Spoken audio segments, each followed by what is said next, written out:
It's the afternoon here on day 2 of Pocket Gamer Connects in London 2020, and I am joined by Ted from Wappier. How's your day going, sir? Excellent. Fantastic. I understand you did a talk earlier on? I did. Packed house, so we could not be more pleased. Splendid. So if people aren't familiar with Wappier, what are you guys all about? Fundamentally, we're an AI company. We start with getting a deep understanding of player behavior, and then predicting player behavior, and then what we're going to try to do is influence the behavior. So for mobile gaming companies, we want to try to improve revenue and optimization all outside of core gameplay. And we do it with a couple things. One is creating an automated loyalty program, a points-based system that sits on top of the game, or pricing optimization. Trying to figure out what's the right price, the right time for your IEP purchases. Okay, and I know we've discussed this a little bit beforehand in previous chats, but when you're talking about the right types of price changes at the right times, and I guess for the right customers as well, are you one of the companies that does that different pricing in different areas and different regions at different times? Or, because there are some companies I know who try and do that kind of reflexive, both you and I will look at our phones and have different prices. Good question, often comes up. So it's, we're not, I guess, what you call more dynamic pricing. So we're not, like rapidly changing price, you and I seeing different prices. We do two things. One is for the storefront, we actually optimize pricing on a per country basis. Okay. So what we want, so you and I, if we're both here in the UK, see the same prices. The problem is that most game companies, they price for the United States, and you let app stores do currency rate conversion in the back end. Mm-hmm. Guess what? It's mispriced for the majority of the world, right? Easy to understand. We'll go in, and this is, we'll go in and actually optimize on a storefront level, trying to get to understand the price elasticities for the countries, and then optimize it that way. Gotcha. So that's one thing. And then the other thing that we do is, and this is more the machine learning aspect, is where related to the player behavior, is trying to optimize prices, targeted offers, right? So it's a first purchase discount. And here it might be more segmented. You and I might see a different first purchase discount, or other pricing offers. But the important point is it's pricing offers and it's messaged appropriately.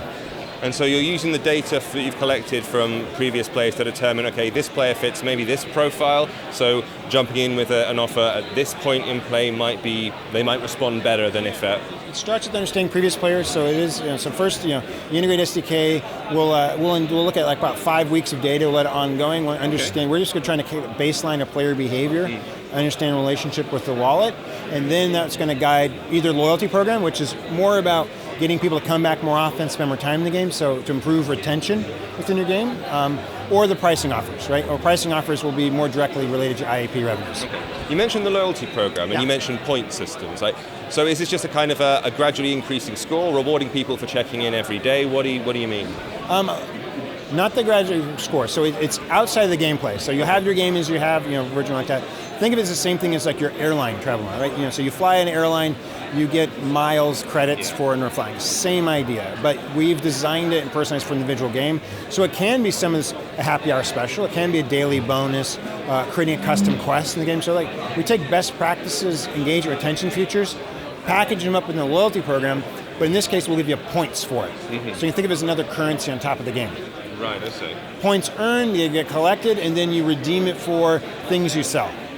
So the nice thing is that it's digital goods, right? There's no marginal cost, right? So it's an offer. You give away some coins. It works like rewarded video, and as long as they don't give too much away, you don't want people to stockpile coins in this case. But then you actually have an opportunity then to go back and spend again. So it drives repeat purchases. We've seen that firsthand. But even if the player doesn't come back and spend, the increased sessions and session length translate into greater ad revenue. How do the players respond then? Because when you say adding another currency on top of the game, and most games already have 2-3 currencies minimum, does it result in a kind of confusion on the player's behalf, or are people just savvy to this now? You mean the individual player? Yeah, someone using it faced with 1, 2, 3, 4 currencies. So the way we offer it, it's opt-in. It's just nothing more than an icon, right?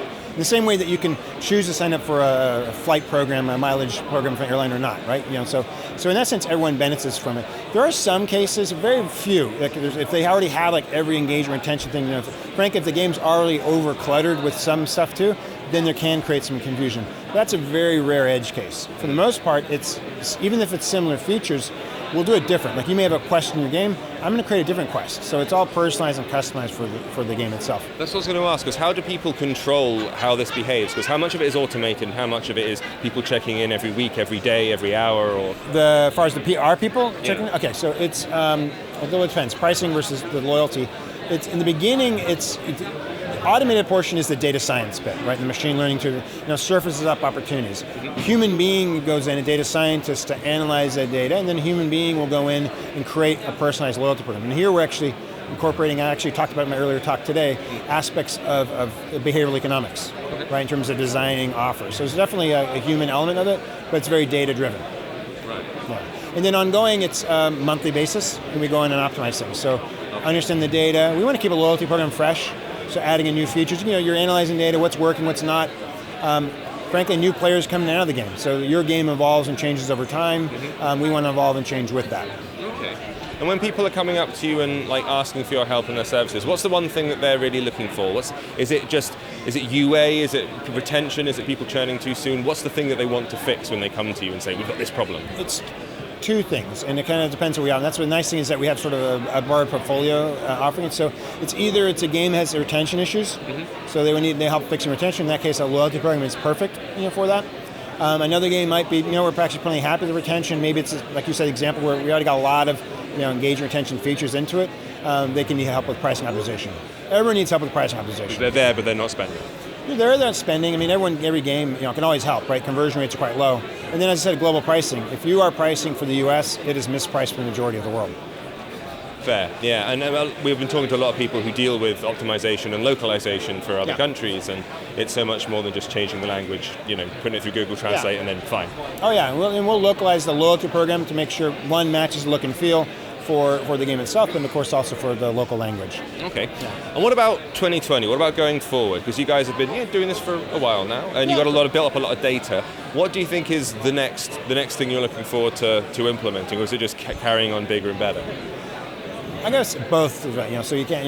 We're going to continue rolling out more customers, improving revenue for things. We actually recently announced we're going to be moving more towards we call it 3D data visualization.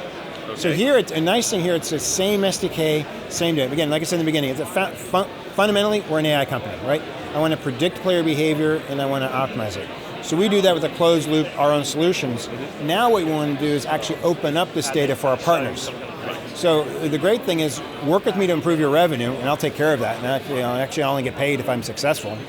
But then the other byproduct is of this data, we can actually turn this over to you, and that can actually help you in your game design, building out the whole player journey, designing your monetization funnel. So we're just still building it. It's coming out soon, but it's all around 3D data visualization.